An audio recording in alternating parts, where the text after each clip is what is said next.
Kaixo,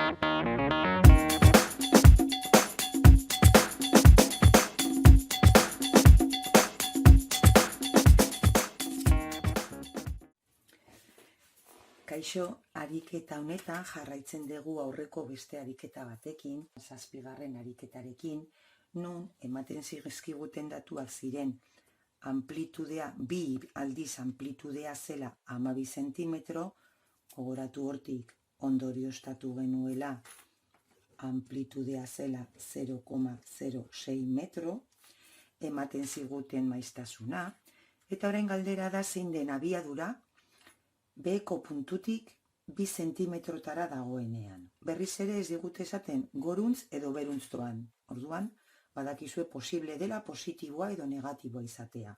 Gogoratzen dugu abiaduraren adierazpena, V berdin plus minus omega erro a karratu ken I karratu. Eta hemen malgukiaren posizioa puntu horretan izango da minus 0,04 metro.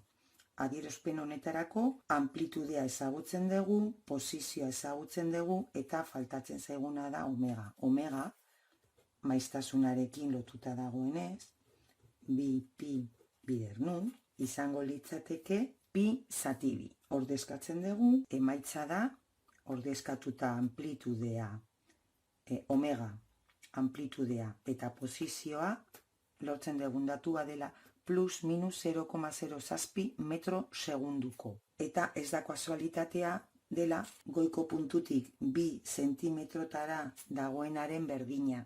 Edozein zalantza baldin badaukazue, beti bezala iruzkinetan utzi eta beste bat arte.